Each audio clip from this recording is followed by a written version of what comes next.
Well, things have not gone the way many expected them to go for Washington this year. Going into the season, the Huskies were projected by multiple media outlets as well as myself as possible contenders in the Pac-12 North. Man, was I wrong, as Washington will miss a bowl game and is searching for a new head coach. When it comes to the current job opening, Washington is viewed as one of the higher level jobs, coming in as the 4th best job according to ESPN's Adam Rittenburg. Rittenburg writes about the Washington job saying, "A nice mix of location and history, as the program has held powerhouse status before and surged under coach Chris Peterson from 2015 to 2018. Seattle is the biggest city and the top recruiting area in the Pacific Northwest, and Washington is a great school with an incredible stadium, strong overall facilities, and a solid resource base." The Huskies have won 17 Pac-12 titles and dominated the league in the early 1990s. Washington football team matters when the wins are coming, and the right coach will quickly enhance the program's regional and national profile. In addition to a local recruiting base, Washington has historically accessed California for recruits and has a long history of recruiting and developing Polynesian players. Washington has money and will spend it on staff and other areas of the program. Recent assistants Jimmy Lake and Pete Kwiatkowski both earned 7 figures. Although it may not be held in the same regard as the likes of LSU, USC, and Florida currently, it is a coaching job that provides a route to the college football playoffs, as we've seen in the past, and is a sleeping giant in the Pacific Northwest. But who will be the next head coach at Washington?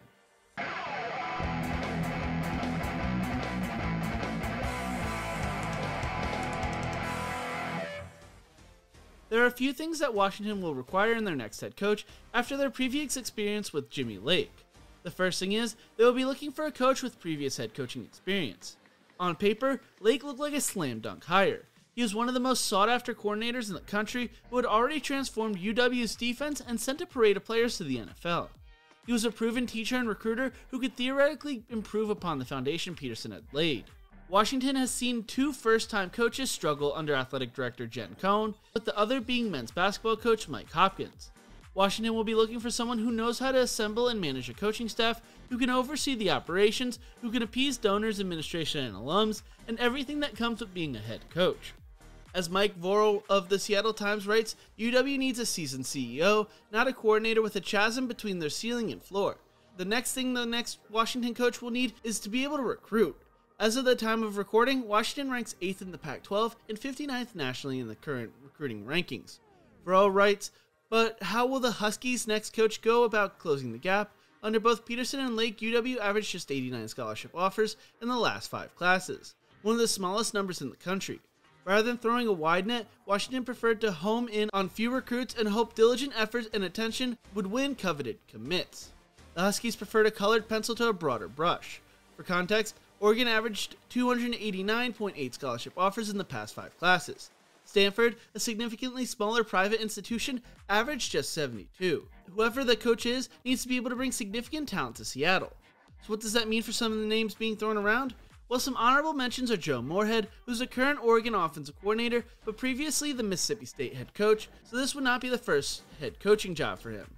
Jay Norvell has 6 years of experience at the NFL level and 22 years of experience at the Power 5 level. He has developed Carson Strong into a possible first-round pick and could do great things at Washington. He is also being looked at by Washington State. Finally, there is Brent Brennan, who led San Jose State to the Mountain West Championship game last year, but saw a regression going 5-7 this year. Before I get into some of the top candidates for the job, I want to ask you, who you think will be the next Washington head coach.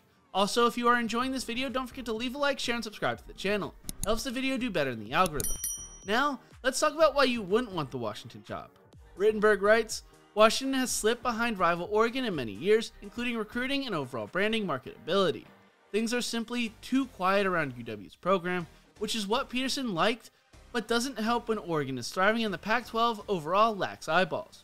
Recruiting recently slipped sharply, and Washington needs an influx of players on offense to improve, although a new scheme will help. Athletic director Jen Cohn has been with the university since 1998, but has come under increased scrutiny for the Lake situation, as well as the struggling men's basketball program. Washington's urban location might turn off some coaches and their families, and while there's a good local recruiting base, top players such as JT Tuimoloau haven't picked the Huskies. So who are the top 4 candidates for the Washington Huskies head coach job opening? Fresno State's Kalen DeBoer is becoming a hot name for the Huskies job opening. The Boar, who is 47 years old, currently has Fresno State sitting at 9-3 and just missed out on the Mountain West Championship game.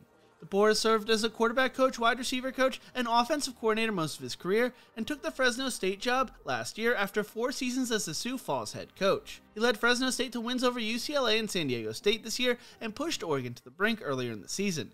He wouldn't be the sexiest hire in the world, but he has the potential to build the Huskies into Pac-12 contenders once again. Justin Wilcox may have his seat warmers on at Cal right now, but has prior connections to the Washington program, spending 2 seasons as Steve Sarkisian's defensive coordinator before they left for USC. He is well regarded in the Pac-12 and is only 45 years old. The issue is, he only has 2 winning seasons in 5 seasons as the Cal head coach, and has the Golden Bears sitting with a record of 4-6 at the time of recording, with UCLA and USC still to come. If he does choose to return, he will probably bring Pete Sermon with him, who served as the linebacker coach under Sark at Washington and would probably serve as Wilcox's defensive coordinator like he currently is at Cal. Jeff Hafley is probably one of the more interesting coaches to watch during this coaching carousel. If he were to get an interview with the Huskies, he would become the second Boston College coach to make a strong push for the Washington job opening. Back in 2004, Tom O'Brien interviewed for the job but would lose out to Tyron Willingham. Hafley is only 42, but is coming off back-to-back 6-5 win seasons with 1 more game left to go against Wake Forest. The lack of high-level success so far may take him out of the running, as well as his career trajectory. Sports Illustrated's Dan Rayleigh writes, "Curiously or hauntingly, he carries a lot of similarities to Jimmy Lake's career. He's mostly been a defensive backs coach and spent the 2019 season as the co-defensive coordinator at Ohio State, similar to Lake with UW. And prior to all that, he was an NFL defensive backs coach for a couple of teams, coming to the Tampa Bay Buccaneers in 2012 to work as a supplemental coach in the secondary, a year after Lake left there as the defensive back coach." The last person I want to talk about is the most interesting coaching candidate, and that is Brian Harsin. Had Harsin waited another year at Boise State rather than taking the Auburn job, he would be a no-brainer for this job. Yet, that's not what happened, as he is currently closing out his first year at Auburn. Harsin took over for Chris Peterson at Boise State back in 2014 and won 69 of his 88 games there, even leading the Broncos to a Fiesta Bowl win. Harsin plays Alabama today and has Auburn sitting at a 6-5 record currently, and at one point had them in contention to win the SEC West. The Tigers have blown 2 large leads in back-to-back games, and the panic button may about to get pressed.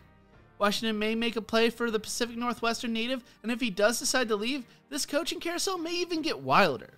But what do you think? Who will be Washington's next head coach? Make sure to let me know in the comment section below. Thank you so much for watching. If you enjoyed this video, make sure to check out my other videos right here. Don't forget to leave a like, share, and subscribe to the channel, and as always, remember to embrace the grind.